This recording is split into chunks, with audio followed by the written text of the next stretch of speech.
Hello, mình là khủng long T-Rex các bạn. Hôm nay mình dắt các bạn đi khám phá khu vườn xe của mình nha.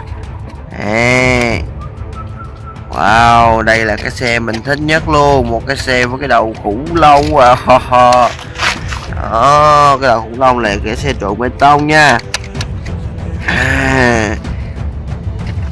Cắn mày một cái luôn đánh luôn đó. Các bạn nhìn nó rất là ghê luôn như gai góc và sừng không wow, quá trời đẹp luôn. Đấy, giờ mình sẽ đi qua chỗ khác nha.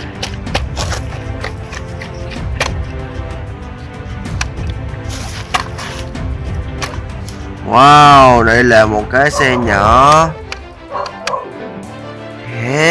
Cái xe nhỏ này là của bạn khủng long T-Rex màu đỏ này nha các bạn. Đây là bạn khủng long T-Rex màu đỏ đây, rất là đẹp luôn. Mình sẽ cắn một cái xe nhỏ rồi luôn bạn. Hãy cắn một cái xe nhỏ luôn. Xe nhỏ này là một cái xe cần cẩu các bạn. Đây rồi, đây là cái xe cần cẩu nha. Rồi mình đem về mình để nó đứng chung với cái xe khủng long của mình luôn các bạn ha. Cắn luôn cái đuôi nó đi.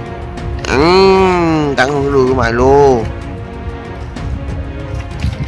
Đánh mình luôn nè ha, để lấy cái xe của nó đánh nó luôn các bạn ha. Quá dữ luôn. Một cái xe lồng đang tới các bạn. Wow, cái xe lồng thật là đẹp. Mình kêu nó tới để chở con khủng long kia đi nha. Đây, cái xe lồng mở ra rồi. Giờ mình sẽ bỏ con khủng long này lên. Đấy, nhốt nó lại luôn. Cho nó đứng trên lồng này luôn. Đấy, giờ mình sẽ đi khám phá những cái xe khác thôi. Wow, một cái xe màu cam thật là đẹp. Wow.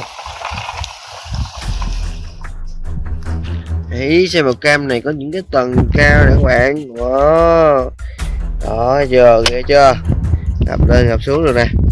Đấy, để mình xếp mấy cái xe này lên đây được luôn các bạn. Đó chưa, tầng cao thì để xếp xe, nhưng mà không biết là cái xe bự này có vừa không nữa. Được luôn kìa. Wow, xếp được cái xe bự luôn các bạn. Giờ mình đứng đây canh nha, cho khủng long T-Rex đứng đây canh luôn. Rồi, nghe chưa? Wow, một cái xe lồng khác các bạn. Ui, trên cái xe có một cái xe nhỏ kìa. Đây. Wow, một cái xe nhỏ các bạn. Xe này là xe giao hàng nè. Quá trời xe luôn. Wow, một cái xe ben nữa cũng tới rồi. Hello. Đây là cái xe ben các bạn. Xe ben thật là to.